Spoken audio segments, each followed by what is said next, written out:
How are you, Senator? Good morning. How are you? I'm well. Good morning, ma'am. Just a reminder to everyone on the Zoom that we are now live streaming on Facebook.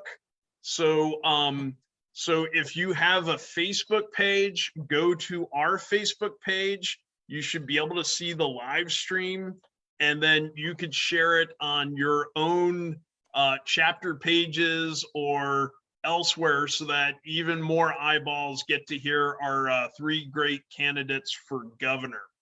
So while you're doing that, I am going to introduce our next speaker, Senator Annette Taddeo. She is a true fighter for the people of Florida. She was born and raised in Colombia, the daughter of an American fighter pilot and a Colombian mother. She is a working mom with a daughter in public school and a successful small business owner who has lived the American dream.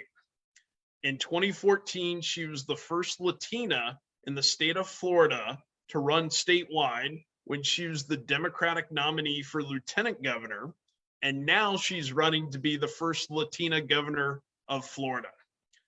She currently represents a district that Trump carried, a seat she flipped from red to blue in a special election in 2017. It was a huge upset with national implications, becoming the first Latina Democrat to serve in the Florida Senate. In 2018, she was reelected to a full 4-year term. Her legislative accomplishments further prove her true compassion for the underserved, as well as building a stronger Florida environmentally, economically, and educationally. In her years in the Senate, she has not only earned the trust and respect of her fellow Democrats, but she has been able to work across the aisle and even persuade some Republicans to see the light. She is an amazing story, which I will let her tell you. In our current political environment, it is refreshing.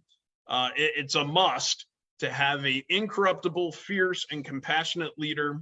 So I give you Senator Annette Taddeo. Thank you so much for joining us, Senator.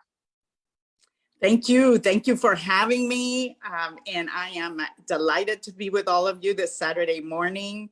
Buenos dias, Democratic Education Caucus. I wouldn't be able to accomplish all those things in that wonderful introduction if it weren't for education.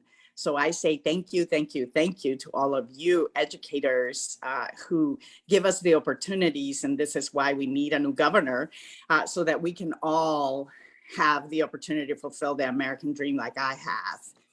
So I'm delighted to be with all of you. And let me start by saying that Florida has a red tide problem. And not just in our water. Red tide in our water kills fish, it stings our eyes, it burns our lungs, and it just smells really bad. But we also have a red tide problem in Tallahassee. The Tallahassee red tide kills democracy, suppresses voters' rights, and the laws they pass this session, just this session alone, leaves a really bad smell as well. I'm Senator Annette Taddeo, and that's why I'm running for governor, to stop the horrible damage of the Tallahassee red tide. You know, people are saying that Democrats can't win, that DeSantis is unbeatable, but they are so wrong. The narrative is wrong. Here are the facts. Biden had the worst collapse in vote share in Miami-Dade history. Hillary did 23 points better. Gillum did 15 points better. We lost because our party didn't forcefully bash down Republican lies about socialism. I'm the daughter of an American fighter pilot who fought against the Nazis in World War II, and he's my hero. And that fighting spirit I get from my dad. And he always told me, when the cause is just, don't stay on the sidelines. Get in there and fight for what you believe. And boy, from birth, I needed that fighting spirit. I was born with a cleft lip. You know, when part of your mouth is missing, You can't drink from your mother's breast milk, and learning to speak is hindered. I was bullied. I was told I would never be normal. It took 19 surgeries and that fighting spirit so that today I can smile and speak to you in 2 languages. And I needed that fighting spirit when the FARC, a Marxist terrorist group, took over the farm I grew up in Colombia and kidnapped my father. Try hanging that socialist label on this, Ron DeSantis. I tell you, I needed that fighting spirit when suddenly at the age of 17, after that experience, I had to flee to Alabama, of all places, where I quickly learned the challenges of learning English while learning to survive on my own. So if you hear y'all mixed in con mi acento en español, now you know why. So when I tell you that I'm ready for a tough fight, I mean it. And I learned that lesson in college. I decided to run for student council. I put up posters all over the university that said Annette Taddeo for secretary with my picture on them. And on the day of the election, as I was headed out to vote, my posters no longer said Annette Taddeo for secretary. They said Annette Taddeo for deportation. I lost that election, but I gained so much more. You see, in that moment, I knew that I could be angry or I could be bitter, or I could allow it to strengthen and inspire me. And that is the day that I decided that I would run for public office someday, because no matter the color of our skin, our sexual orientation, our gender identity, the way we look or the accent we have, what makes this country great is the strength in our diversity and our belief that in America, when the cost is just, you need to get in there and fight for what's right. I moved to Miami after college and started a business. And for 30 years, unlike Ron DeSantis, I've actually signed the front of the paychecks, not just the back. When I ran for state senate in my special election in 2017, initially party leaders told me to stand aside, just like today, but I won, beating a friend of Donald Trump, someone they called the next Marco Rubio. And I became the first Latina Democrat in the Florida Senate and the first Hispanic Jew in the Florida legislature. And then I got reelected. This is a district that Trump won by 6 points. And here's why that matters. If Joe Biden had simply matched Hillary Clinton's margins in only 5 counties with the largest Hispanic vote, we would have added over 350,000 votes to his total. That alone would nearly wipe out Trump's entire margin of victory in Florida. And let's not forget, DeSantis won by only approximately 30,000 votes. Look, we know what doesn't work when it comes to winning the governor's mansion. We've tried everything. Here's what will. At a time when parental rights are the new attack, how about nominating the only parent in the primary? A mom with a daughter in public schools, a businesswoman who has proven she can win in a Trump seat and has the history and the story to reverse the gains Republicans have made with Hispanics. And most importantly, we need a nominee with the fighting spirit. Just like I told the party bosses who told me not to run in my special election. I don't ask my husband what to do. I am certainly not going to ask the powers that be for permission, because we don't let them dictate when we run, what issues we talk about, where we campaign, or how we win. Tell this Alabama girl who grew up on a farm we can't campaign in all 67 counties in Florida. Or tell this Latina we can't win back the Latino vote in Central and South Florida. Or tell this mom with a kid in public school that we can't teach our kids African-American history. Or tell this businesswoman who meets a peril every week that we can't talk about the problems people are facing, especially women re-entering the workforce. Or tell this progressive we cannot talk about access to healthcare, quality education, safety in our schools without being called socialistas. Governor DeSantis, if you call me a socialista, I'm going to call you a liar. My family fled to come here, and I've run a successful small business for 30 years. You may have learned about capitalism in an Ivy League classroom, but I live it every single day. And let me tell you something, Republicans, they thrive on inciting fear. Fear of change, fear of what could happen, fear of someone that doesn't look or talk like them. And this last session was the hardest of my career. And I'll be honest, I probably would have been better off for my campaign if I sat it out and just focused on fundraising.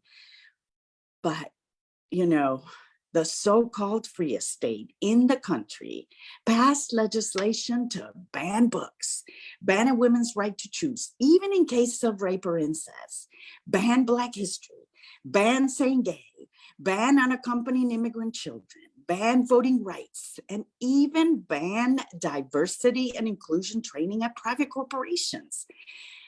You know, DeSantis has showed us repeatedly that there is no Florida community or business he won't sacrifice to further his political ambitions. Unfortunately, he's more concerned about extremist primary voters in Iowa and New Hampshire than he is about actual Floridians. It's never been more clear that we need new leadership in Tallahassee. Ron DeSantis' agenda reads like a 1950s horror film. So I wasn't going to sit on the sidelines. We stayed and we fought. And here I am fighting again. I know the road is long and the mountain is high, but I've already beaten odds time and time again in my life. Now, let me close by telling you why I believe that we can win no matter the odds. After we won that special election in Florida, one of my first invitations was from my alma mater, the University of North Alabama, to give the commencement speech to the graduating class of 2018. I said yes, but I questioned whether I should share my story of how this whole thing of public service got started. I was worried how a story like mine would be received in a deep red state like Alabama. But I decided that I needed to tell the story because it's bigger than me. It's bigger than fear or division. So I gave my speech in my accented English with my big smile to a stadium full of graduates and their families. Well, I wasn't thrown out. I wasn't booed. Instead, I received a standing ovation. And that's why I believe, because what we have in common is more important than what divides us. Because Florida, I believe in us. Yo soy Annette Taddeo. Yo voy a ser la primera gobernadora de Florida, an education caucus. That is how we win. Senator, thank you very much for those words. It's a great vision for Florida. I think we have a number of questions. We probably won't get to all of them, but our board members have collected them, and we're going to ask the first one now. So I think, Stephanie, do you have that question from Nancy? I do, thank you. And thank you, Senator Taddeo, for being here today.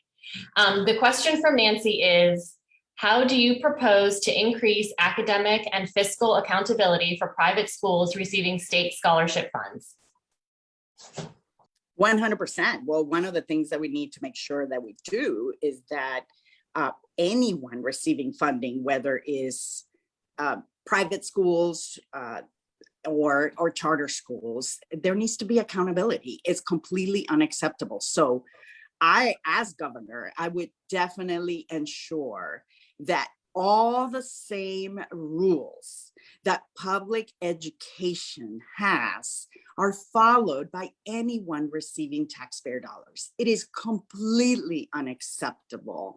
And I have a record of this because I have time and time again on the Senate floor put amendments in to actually ask for this accountability. I mean, they don't even open their books to us.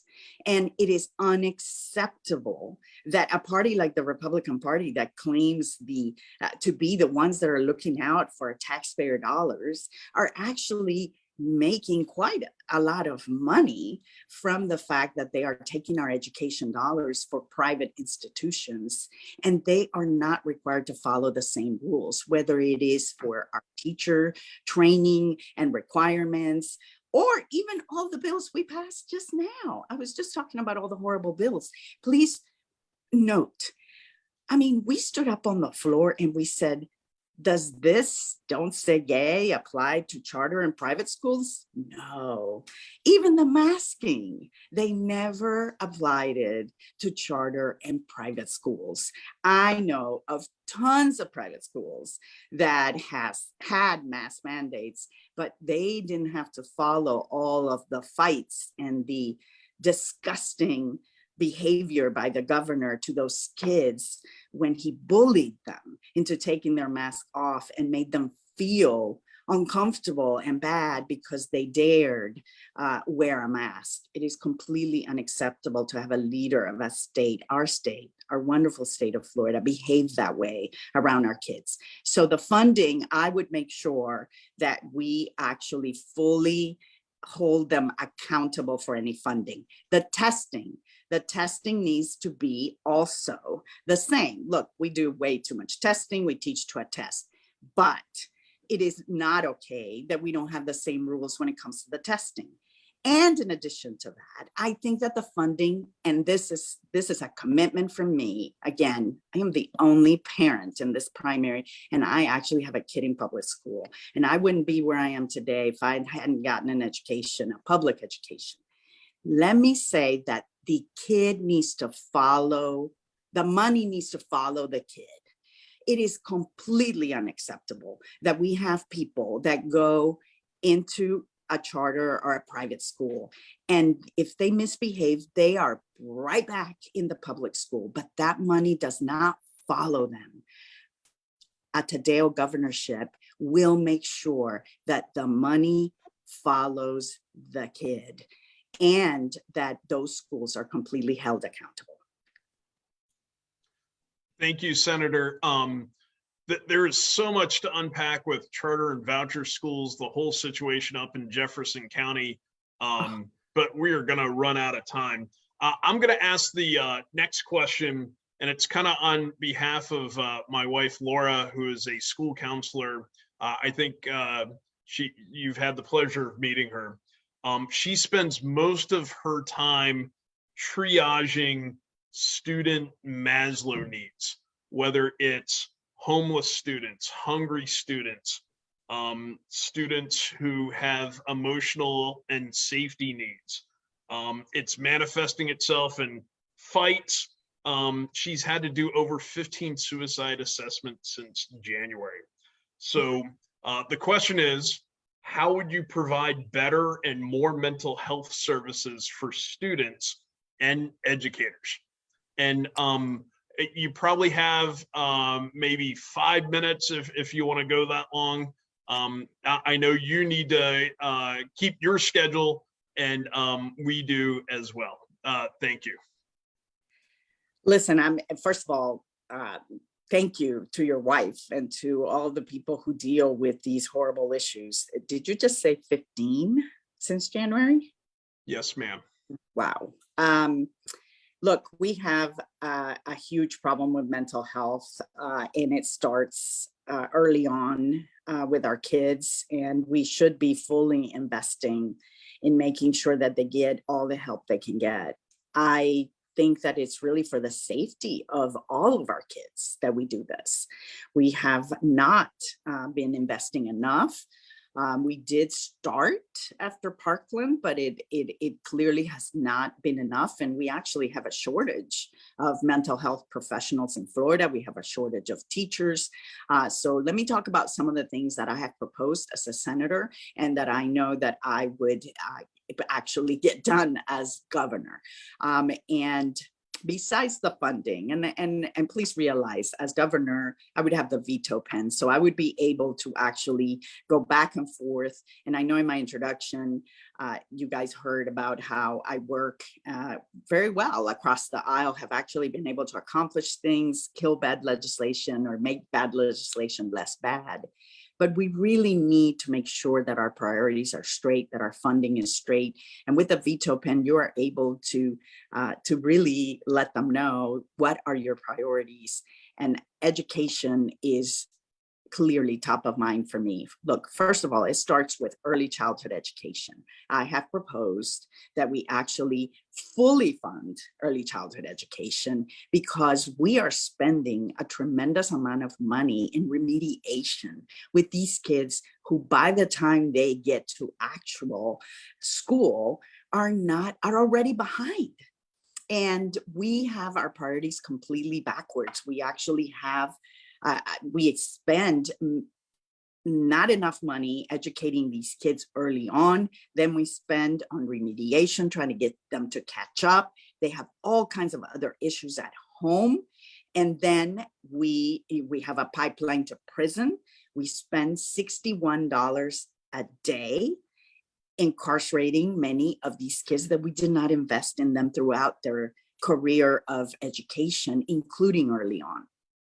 So my proposal is to fully fund early childhood education, to not spend just $13 a day on pre-K education. That's what we currently do versus the $61 a day to incarcerate someone. And we need to expand to a full day because after all, who works for 3 hours a day? And we have a major problem with a lot of people going back to work.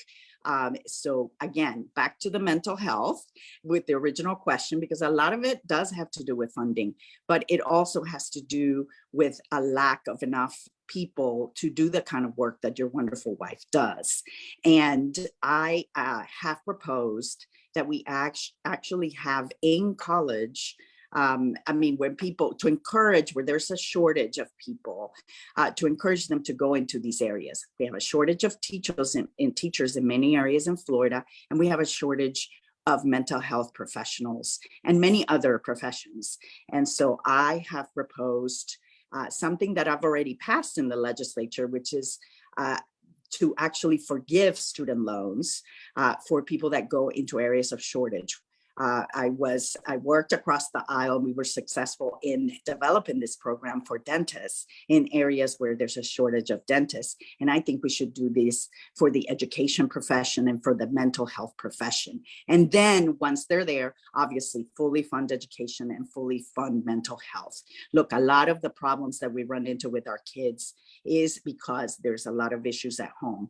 Let me talk a little bit about hunger, because that's another issue that is really important to me. We have a major problem with a lot of kids going home hungry. I remember being in a classroom with my daughter and seeing that I had brought in a bunch of food. It was one of those days you do celebration. Actually, I remember it was the education was about Hanukkah. And so I actually cooked all the Hanukkah stuff, brought it in and talked about how we celebrate Hanukkah. And I saw some of the kids actually putting food in their bag. And I went to the teacher and I was like, hey, what's this? And they were like, yeah, they hide stuff. They take it home. If they don't, they won't have dinner tonight. And their parents also don't have food. And it just really, I've seen it. I've lived it. I've seen it in my daughter's classroom. It really is unacceptable that in America, we have kids that go hungry, which is also happening, by the way, not just in early childhood or in high school. It's also happening in college, which is why I worked with college students all across the state of Florida to provide a hunger-free campus program in the state of Florida so that we can make sure that no student in college ever has to go hungry. I personally remember working as a waitress in college and having to really scramble towards the end of the month because I had to pay the rent the next month. And I would just buy, back then they were 22 cents, but these boxes of macaroni and cheese. And that was my way to fill my tummy. Not very good for your health, but it was a way to fill my tummy and be able to have the extra pennies that I needed in order to pay the rent the next month. I have personally experienced what this is like, and I think that's the reason why I'm so passionate about making sure that people are getting the help they need. Thank you very much for that, Senator. I think we have 1 or 2 minutes left.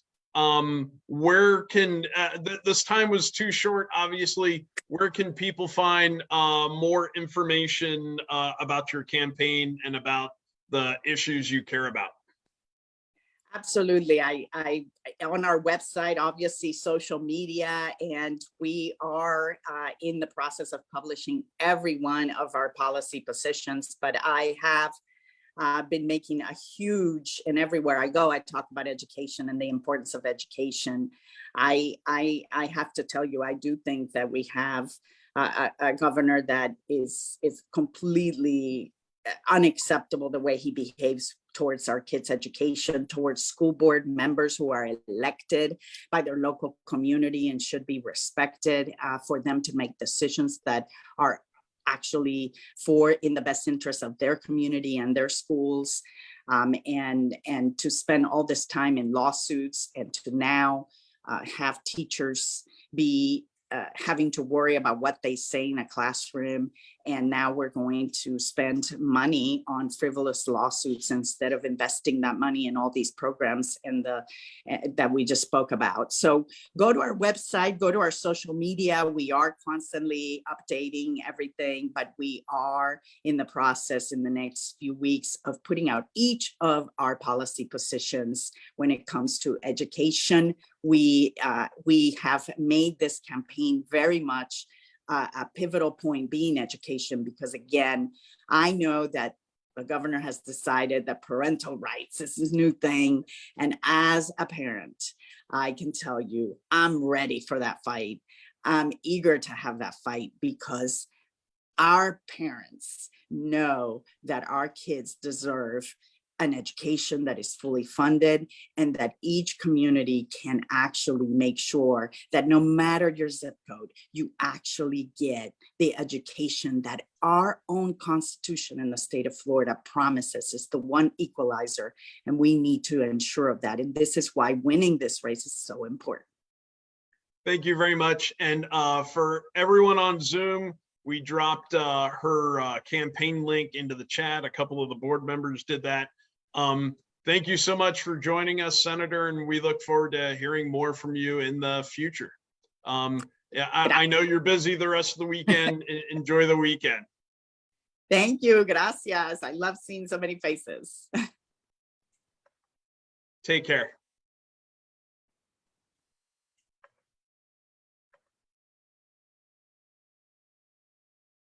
So, wow. I am not trying to highlight poor Mel there.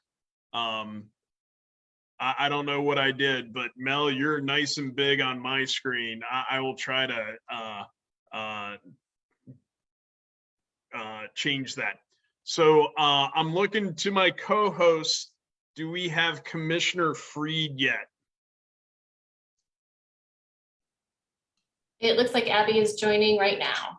Okay.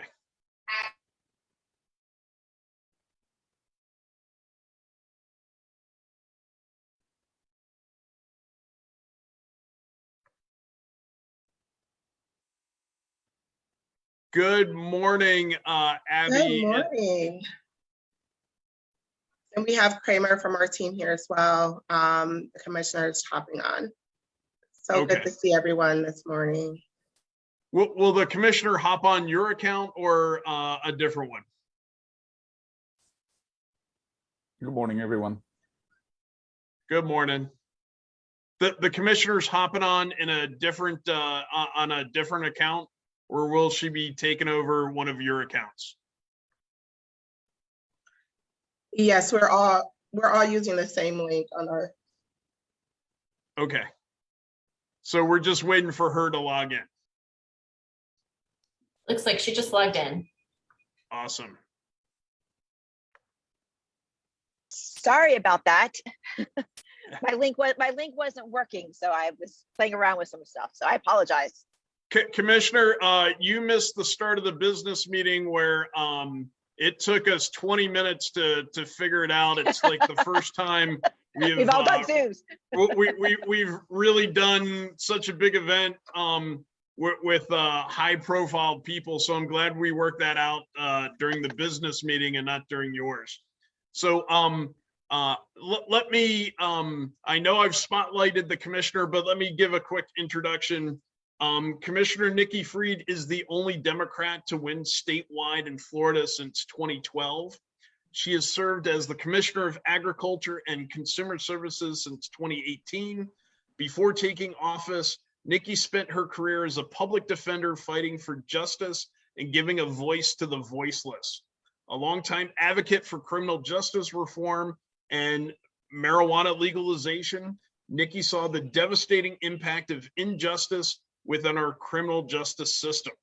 As an attorney, she defended homeowners and stood up to the big banks during the foreclosure crisis, helped secure resources for children in the foster care system, and advocated for medical marijuana. As the only Democrat in Florida's cabinet, Nikki has been our voice in Tallahassee, standing up for our rights, our safety, and our democracy. She kicked the NRA out of the weapons license permitting, legalized hemp for farmers, defended voting rights, and protected our environment. Now, after more than 2 decades of Republican leadership in Tallahassee, Nikki is running for governor to build a state that gives power back to us. And with that, welcome, Commissioner Fried.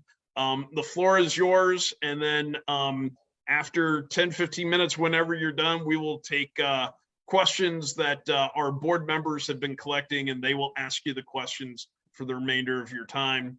Thank you for coming. Well, good morning, everybody. And thank you so much, Scott, for that warm introduction into the entire Democratic Public Education Caucus of Florida. Public education is and has always been one of my top priorities. And I'd like to tell you why that is. My story actually starts in Miami. My mother was a teacher. She taught preschool. My dad was, well, a Republican. So we don't judge, we just pray a lot for him.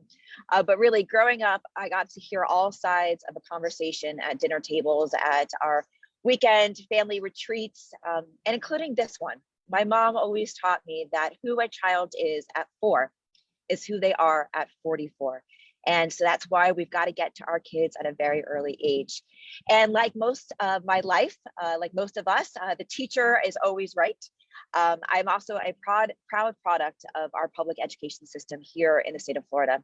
I'm a proud graduate of Miami Palmetto Senior High School that has gotten a lot of attention recently, as we now have our first Black female Supreme Court justice, who also hails from my same alma mater.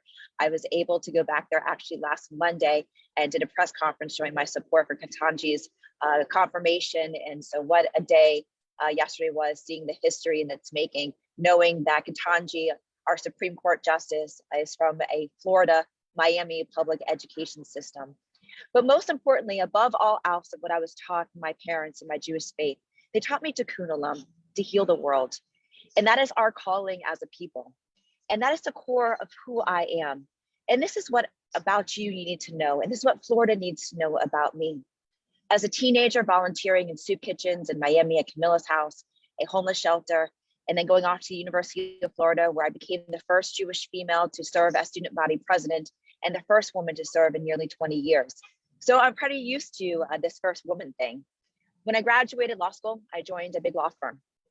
But pretty quickly, I found out that I could do so much more healing of the world as a public defender. And so I left the law firm and I went back to Alachua County, where I was the public defender's office, where my eyes were really opened to the injustice and the systemic discrimination of our criminal justice system.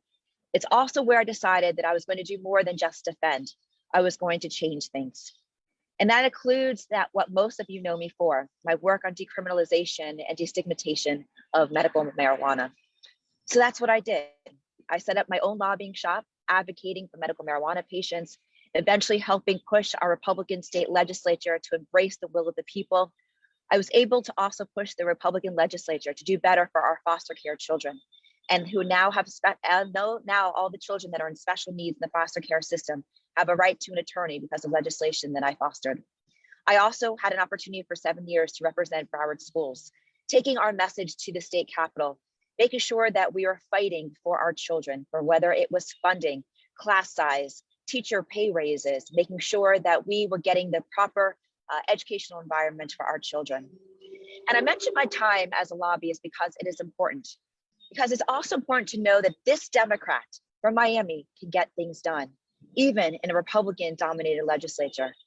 And that's what takes us to 2018, when I told you that a Jewish girl from Miami could be elected Commissioner of Agriculture, a statewide seat, though, that we had to flip by over 1 million votes. Some people said that it wasn't possible, but not the people that I'm talking to here today. So we did it by 6,753 votes. 6,753 votes. That's how close we were to handing complete control of our state to Ron DeSantis. Now let's talk about Ron DeSantis. Now, sometimes this is where I get into some trouble. So let's start with this. I know how to beat him and how to get things done. Over the last 3.5 years, almost 4 years as commissioner, as you just heard, we kicked the NRA out of gun licensing. We created an entirely new hemp industry, spurring $370 million in economic impact, and got to him to stop oil drilling and permits in the Everglades, and more money for clean water and to protect our environment. We made him mad, really mad a lot of times. Have you ever seen how he grits his teeth anytime that I'm around or holds his hands really, really tight? It's actually quite humorous to watch if you ever see us together. He also wears some higher heels than me. He calls them boots, but we all know why those heels are there. What he has done is he's abandoned our state to be on Fox News. And when he's done that, I'm the one who stepped up, leading our state through one of the worst pandemics, making sure that we have a pandemic information and facts given to the people, support for our small businesses, and most importantly, I led with compassion.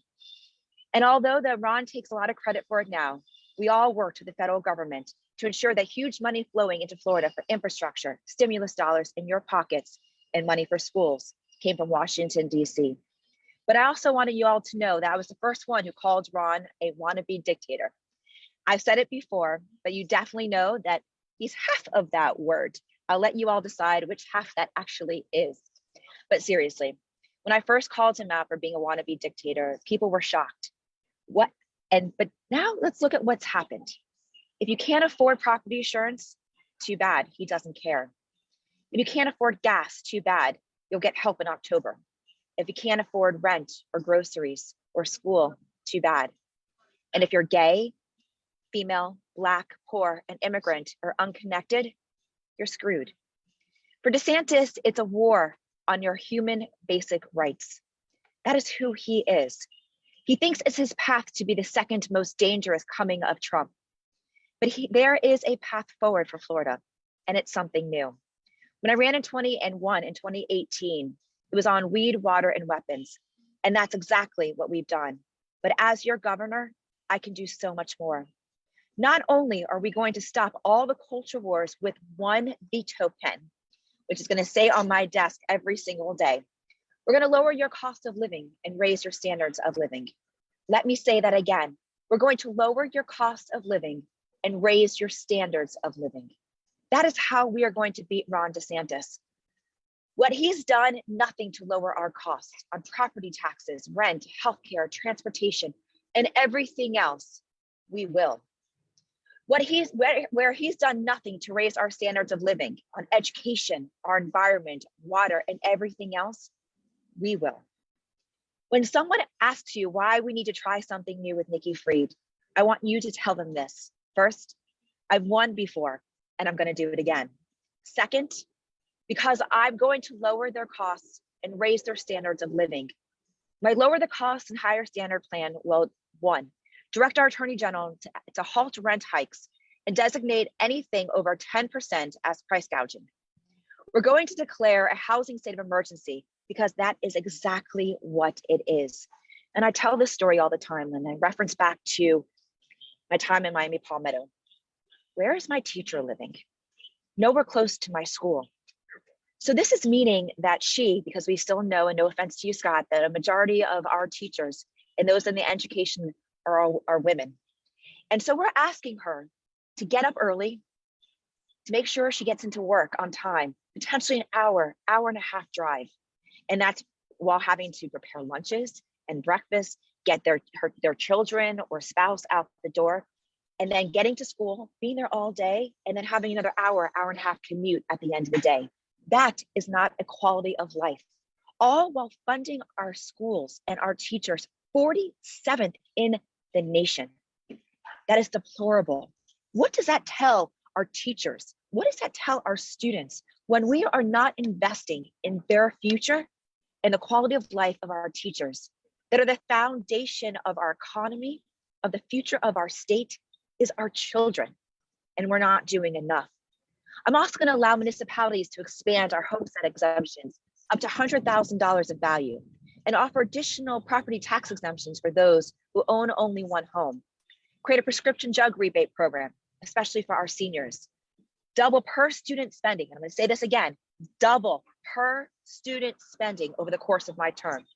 And we'll implement teacher pay increases to our veterans to ensure parity. Expand our VPK to cover an 8-hour day and pay daycare workers and staff a $15 an hour minimum wage. Partner with our HBCUs to make them center of leadership and innovation. Expand Bright Futures and expand the reach of our technical colleges too. And this too, teachers have the most important job of our state. We need to inspire our teachers and trust in them. We need to make teachers proud to teach every single day. What Ron DeSantis has done is created a war in our education system and in our schools. First, going after our school boards for doing what was right to protect our children. Now our teachers are responsible for being a teacher, being a parent, being a mental health counselor. Now safety issues, and making sure that our teachers can bring guns to school. And now our teachers are having to worry about what they say and the fear of being sued. This is a war that's in our schools that I promise you that I'm going to end.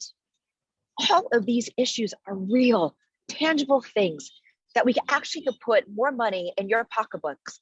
And as one of my supporters have always said, take back the streets on pocketbook issues. Because, excuse my bluntness, nobody outside of Tallahassee, Mar-a-Lago, or Fox News gives a crap about Ron DeSantis' culture wars for his losing presidential primary campaign. People care about real life, right here, right now. And that is what we have been missing at the top of the ticket, a platform that will translate not just a win for me, but all the way down the ticket. Lower costs, higher standards across the board. This is how we are going to win. So let me close with this. It has been a long, long time, almost 2 decades, that we have had one party control of our state. And we aren't just fighting Ron DeSantis. We're fighting a culmination of 4 Republican governors in a row, 14 Republican speakers of the House, 13 Senate presidents, complete one party control of the most important offices of our state. And it's all led us to this moment. It's why that you are here with me today. Ron DeSantis is literally trying to seize control of our rights, of our allegiances to democracy, and our ability to even afford to live in the state that we all love. We can't afford to lose this race. This is it. This may be our last chance to get this right. But I know that we can do this. Why? Because I know most Floridians believe in Tikkun Olam, to heal the world. We may call it all something different, but Floridians know we have to right this wrong. We have to take back our government.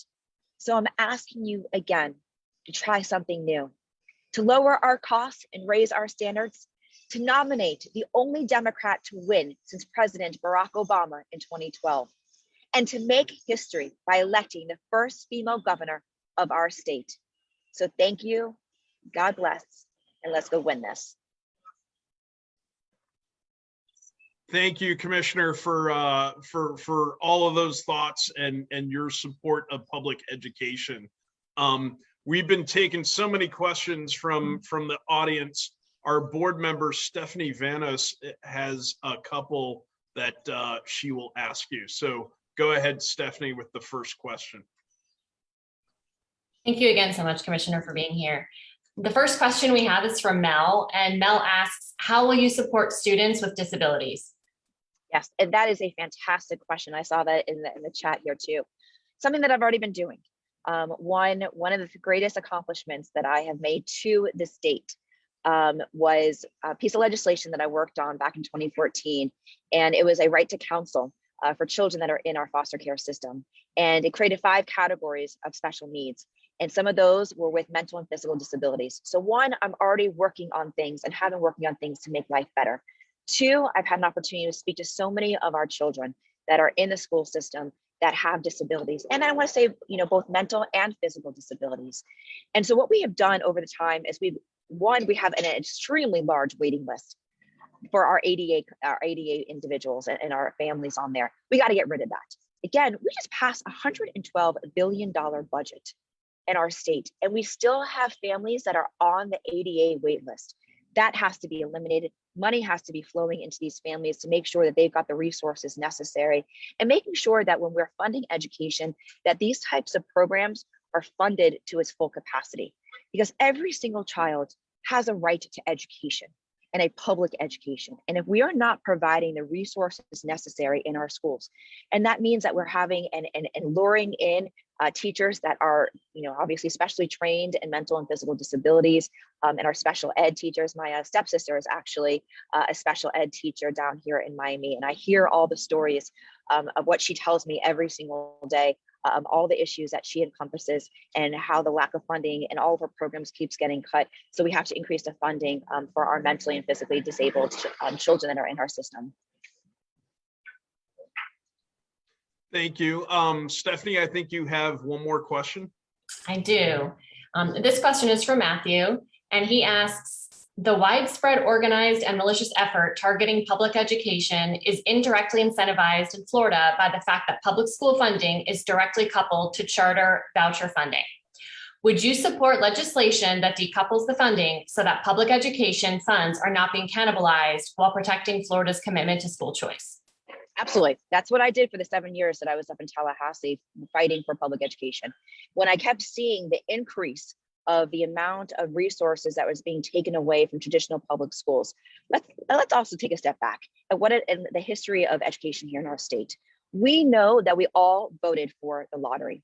The lottery was supposed to be an added additional money to our coffers for education. Instead, they played this shell game and they took money away. And then as we have seen the increase of our voucher programs and our charter schools, they have done everything from the sharing of millages to the to PICO funding.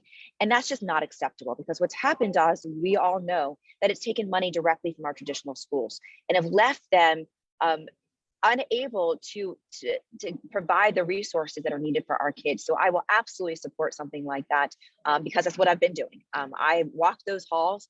I fought the education committees every single time, the legislation that was being passed. So this is something that I've been fighting for and will continue to support.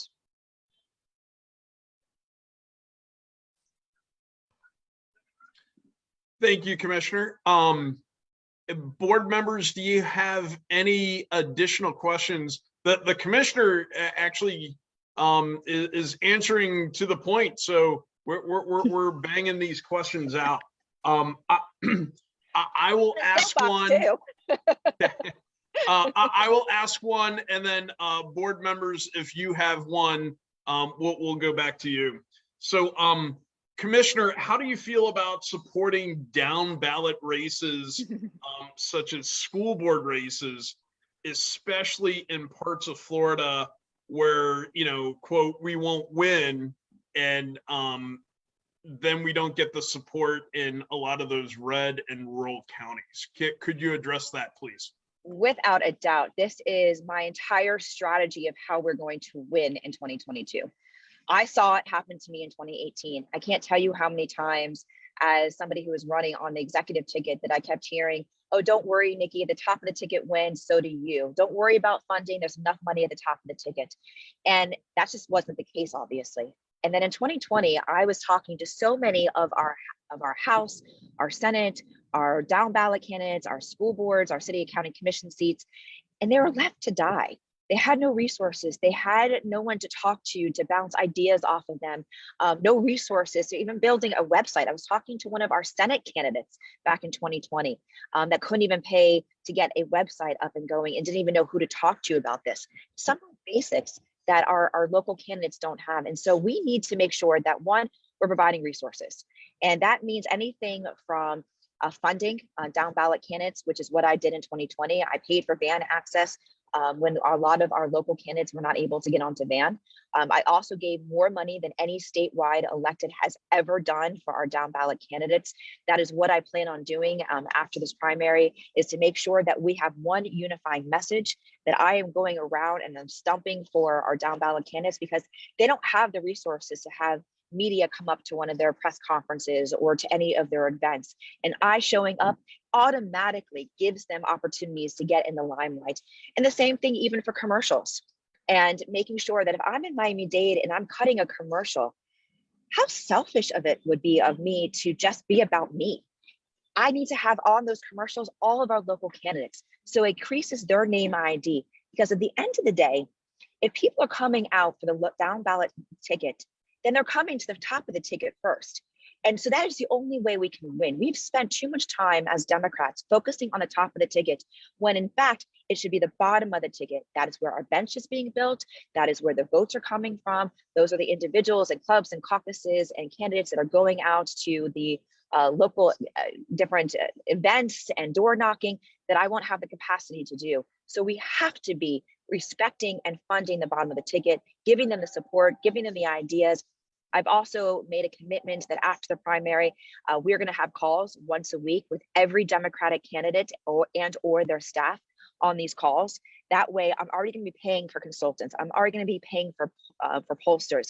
Why should I not have these calls where everybody can get onto these, hear what the message of the week is, hear how we responded to a hit piece, here's the good pieces that we put out, and making sure that we're all hearing what's going on and to have one unifying message. And of course, there's going to be local issues that in each individual campaign, but if we don't have a unifying message across the entire state, we can't win.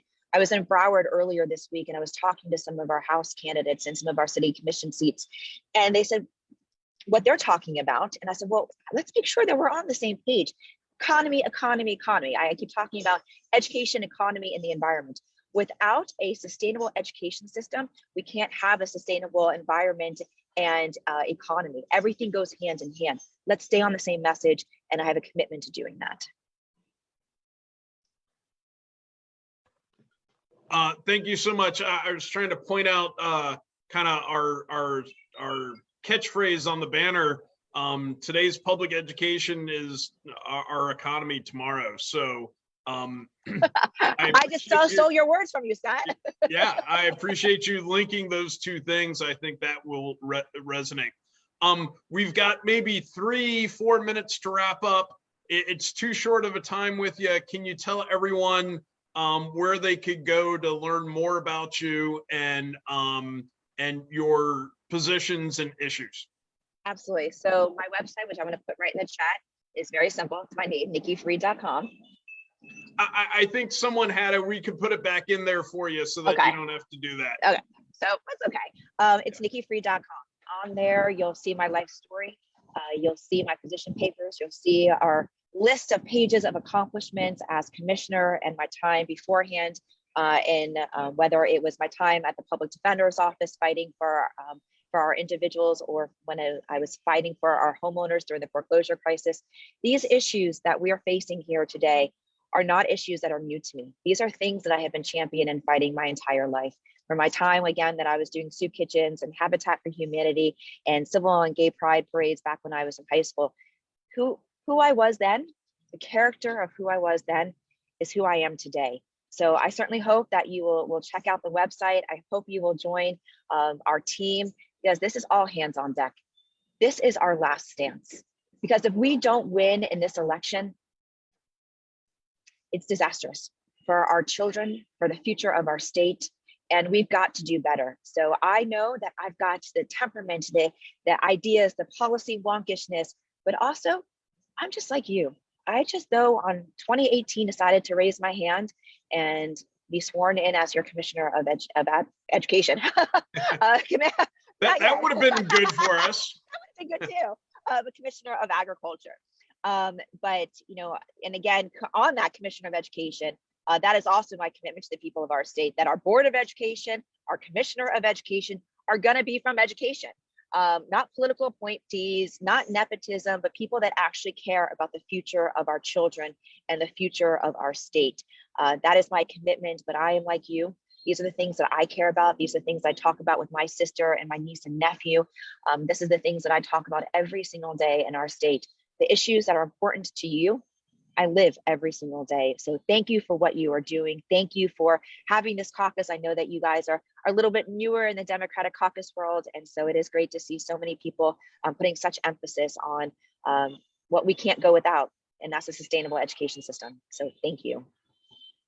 Thank you very much, Commissioner, for coming. And again, half hour too short, but I promised Abby we would get you out. I know you've got a busy weekend out there meeting voters, and we appreciate that. So we will let you go, and good luck. Thank you. We will we're gonna wait for the next campaign to come on up. All right. Thanks, everyone. Be safe out there. Take care. Okay. Looking for the Charlie Crist campaign.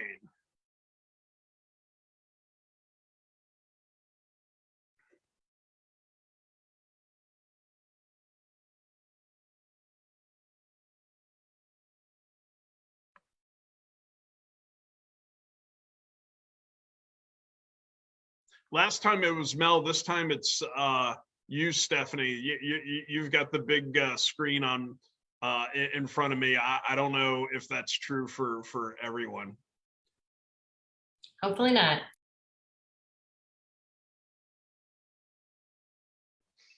No, we've got your face, Scott. Okay.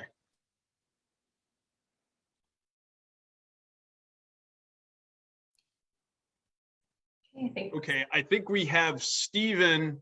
Stephen, if you're on, can you say something to float up? I don't know if the governor's using your account or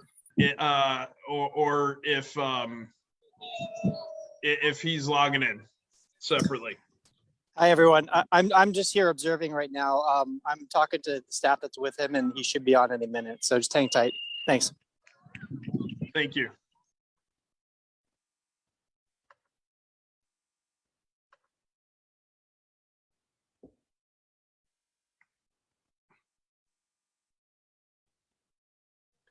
So I think while we're waiting, I'm going to ask the board members who have the links. Let's put the links back in.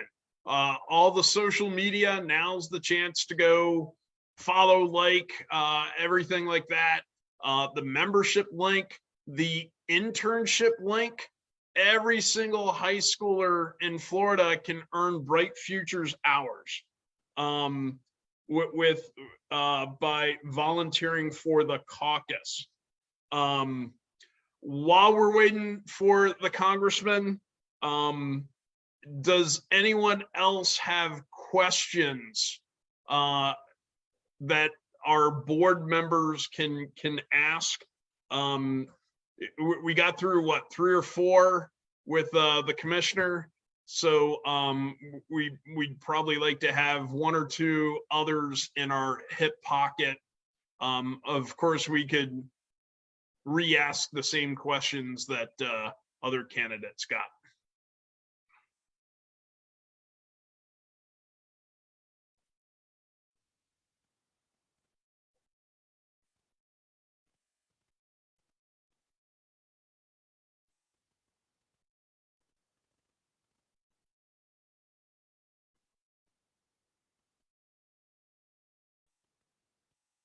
That's a good one.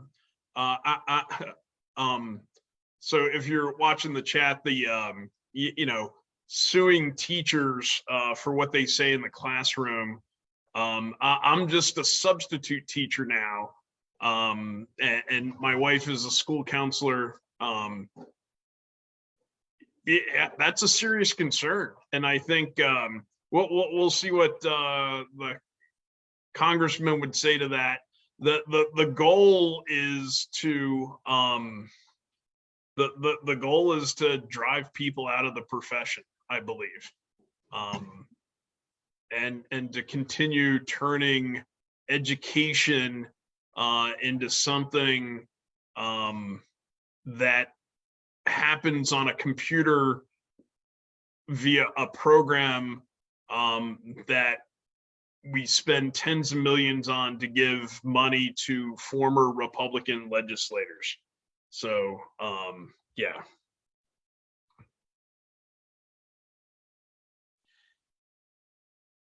All right, very better.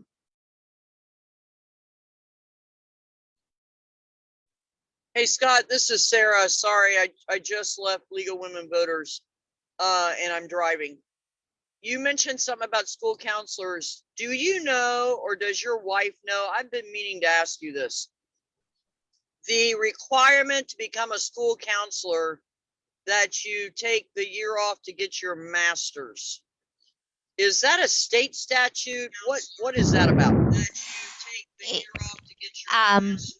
Hi, can you guys hear me? I can. Okay, hold on. Let me mute my Facebook Live as well.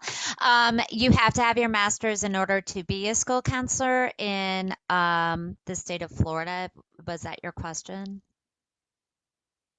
Some teachers who are trying to be counselors said something about having to take a full year off for like an internship or. Yeah, you have to. Okay, so you have to have the master's in guidance and counseling specifically, or school counseling specifically, and you have to have your practicum and your internship, and that is a year. Okay. Hey, we've got. State? That's a state. I don't want to cut this short, but I believe we have the congressman with us now. Let me find him in the participant list so Morning. I can highlight him. Good afternoon, Congressman. It's Scott Hodenstein, the president of the Democratic Public Education Caucus of Florida. Thank you. I'm sure it's a busy weekend. You're in the car. Probably a good use of your time to chat with us, although it's probably cutting into call time. Let me introduce you, and I'm going to cut this short because you've got such a long bio. I don't want to take up all your time. So from St. Pete to Washington, Charlie Crist has been fighting for the people his whole life. For him, every Floridian is a neighbor, and working to help his neighbors and fighting for what's right is a lifelong calling. Charlie has dedicated his life to public service. He's been hit with some of the toughest challenges, the Great Recession, the Deepwater Horizon catastrophe in Congress during the coronavirus pandemic. So as our state faces the urgent task of rebuilding our economy, Charlie is running for the governor to put us back in charge so that you have a governor who works for the people, not the special interest and wealthy donors. And with that, Congressman, I would like to welcome you to our Democratic Public Education Caucus of Florida. Scott, thank you so much. It's great to be with you, and I want to applaud you for having formed the Democratic Public Education Caucus.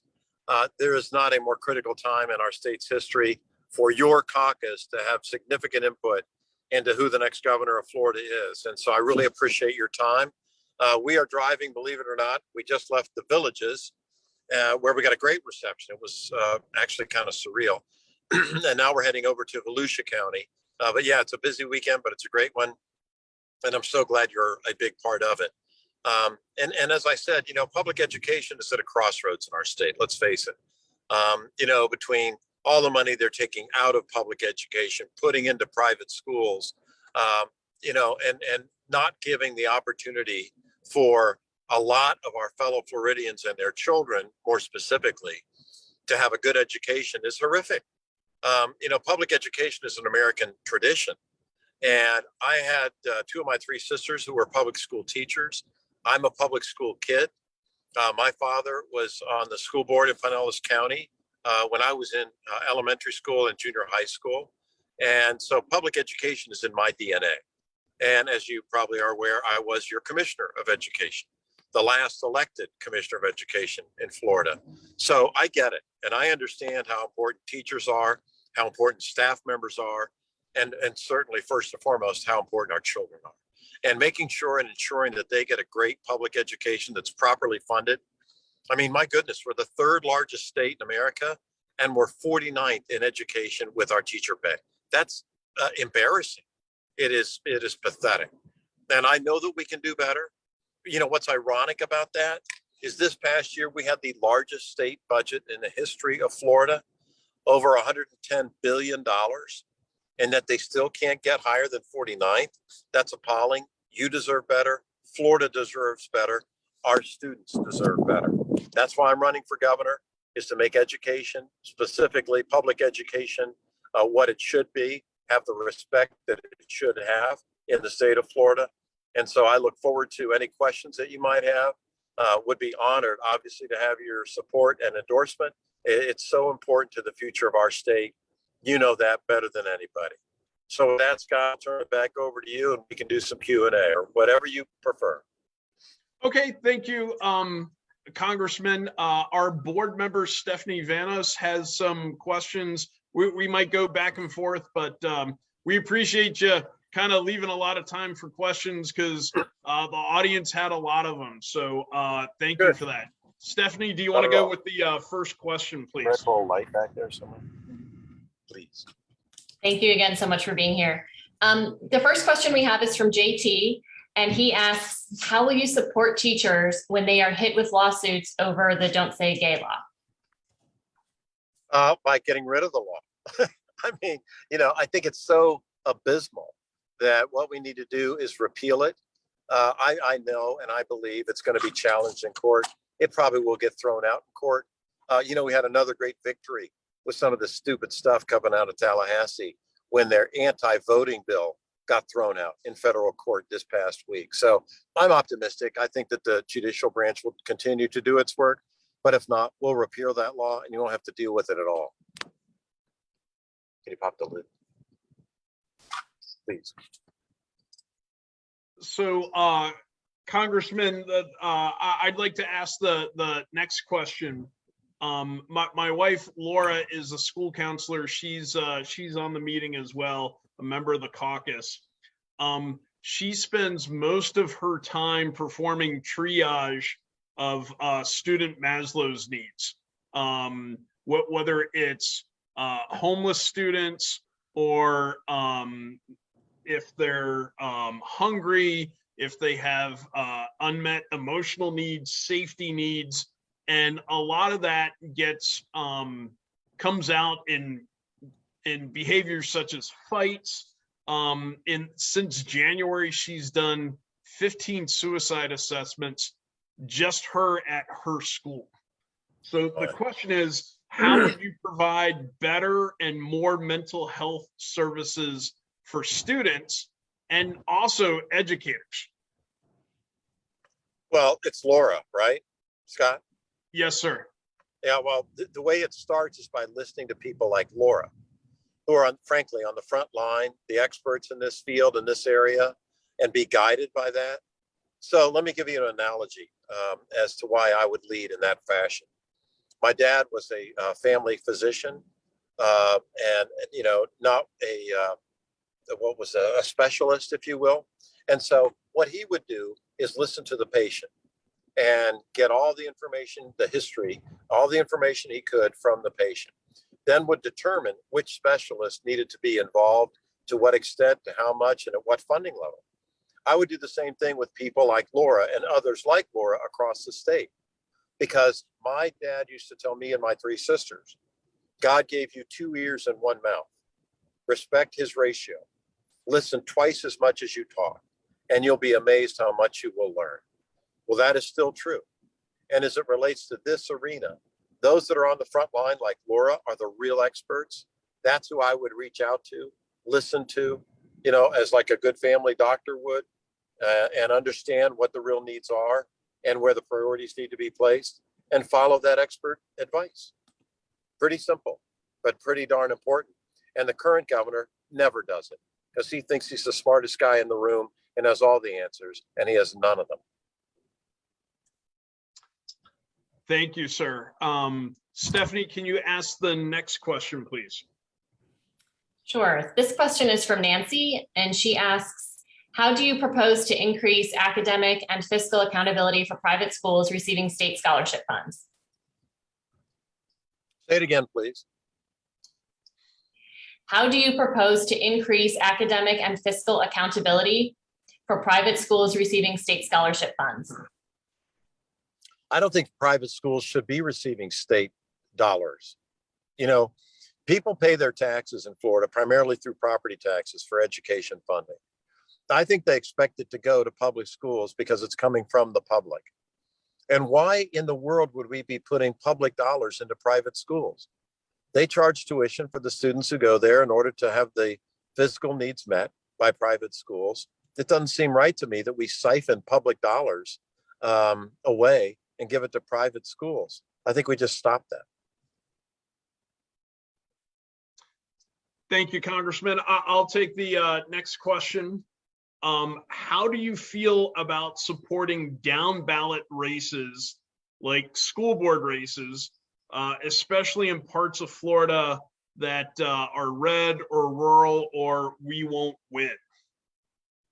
I think it's incredibly important to do so, Scott. And I'll tell you, I mentioned earlier, my dad was on the school board. And listen, I've had the honor of being attorney general, governor, congressman, but I really believe probably one of the most important public servants in America are school board members. So down ballot races are as important to me as the election for president of the United States. And it needs to be that way. And we have an issue in Florida because of gerrymandering and how they've rigged the system toward the Republican Party for members of the Florida House and Florida Senate. But if we give up on some territory and don't go there where it's red or rural, then we're going to lose. What I've done today is exactly go into that territory, deep into it, probably the deepest part of it in the villages. I mean, it's Sumter County, it's Lake County, it's Marion County.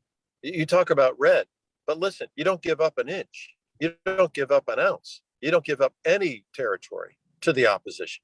You got to go there and fight for it. And when you do, even if we don't win those counties and some of those local elections, we reduce the margin and we end up winning at the end of the day. It's critical, Scott. Very, very important.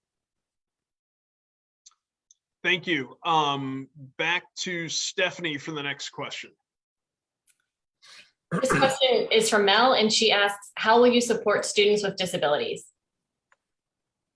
Well, by making sure that we have the proper attention and focus on the disabled. We're running against a guy whose mentor made fun of disabled people, if you can imagine that. That's who this governor looks up to. And so, paying attention and having respect for not only children with disabilities, but all people with disabilities. I mean, my mother is confined to a wheelchair now, so she's disabled. So it's hard for me not to understand how important it is to care for the disabled, give them the respect that they deserve, and that understand that but for the grace of God, there go I.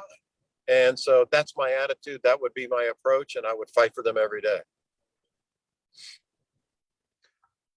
From Facebook, there was a question. As governor, will you get rid of the parental bill of rights? Well, what does it do? And then I'll give you my answer. I think the current one that was passed last session that was used in a lot of the mask mandates, and then I think they added to it, especially in terms of materials that are in school libraries. You mean there's been an materials that are effort to ban a lot of books because they have sexually explicit or so-called sexually explicit or inappropriate language or imagery for students. Let me start out by saying I'm for parents' rights, right? But I'm for parents' rights only done the right way. I mean, if calling a bill parents' rights gives the government the opportunity to ban books, that's not parents' rights. That's government autocracy. And so they misname this stuff in order to make it look good, so that when they have stuff buried in the bill that really is bad, most people won't get to that part. So, any bill that is going to ban books that are appropriate to be in libraries should be repealed. Thank you. Back to Stephanie. Okay, I've got a question about the recent piece of legislation that makes the authorizer for charter schools, it's now in the Commissioner of Education's office, such that now charters will not have to go to county school districts for approval. So the question is, how do you feel about that legislation and what can be done about it? I think it's terrible, or we repeal it.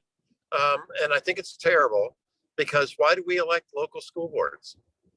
So that somebody in Tallahassee can tell all 67 counties what to do? I don't think so.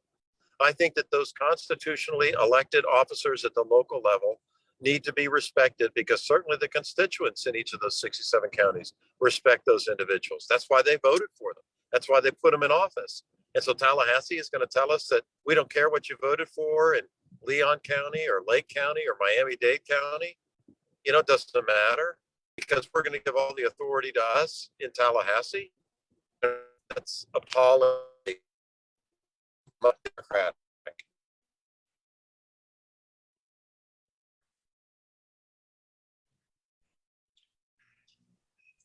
Congressman, you are certainly keeping us on our toes. We're cycling through a lot of questions here, so That's great. I've got my cell phone and I'm like texting with Stephanie to go back and forth. I think there is a question in the chat. Probably maybe not so much just exclusively public education, but what would you do differently this time as governor as opposed to last time?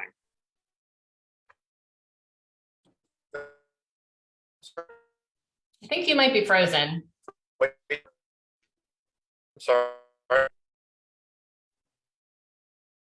Can you hear me? Still freezing up a bit. Is it freezing up too much, or should I continue? I can hear you now. Okay, Scott, can you hear? I think you're good now, Congressman. Okay. If you would like, maybe you could turn off your camera, but will that help? Sure, can you turn off my camera? It may. Yeah. Yeah, I think the question was just to reiterate, that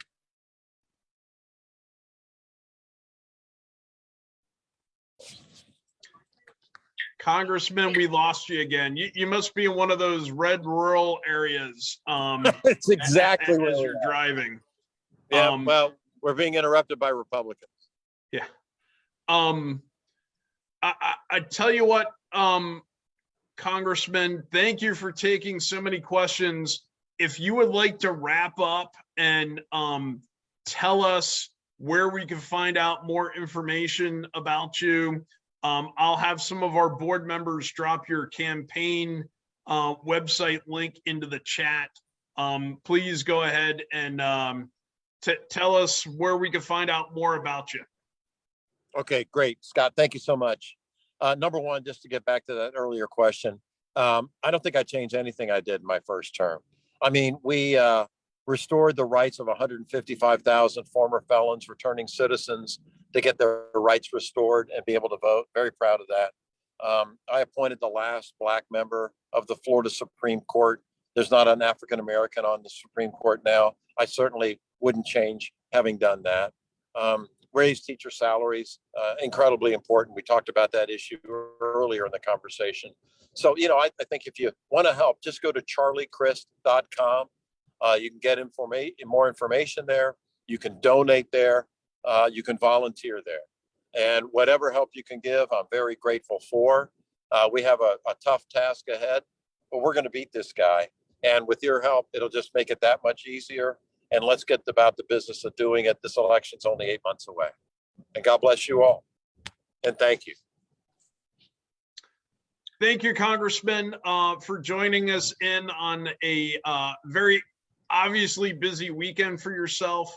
I know some of the board, we're going to be in Brevard County for an event and back to Orange County tomorrow after we take a break, recovering from this Zoom session.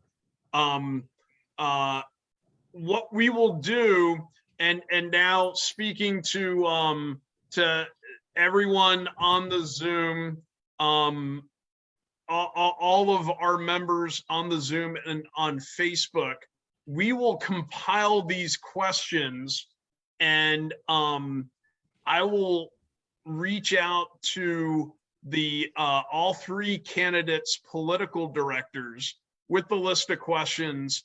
And if your question was not answered by a particular candidate, we will certainly ask them to answer it. And like I said before, the candidates came on in the campaign and committee report.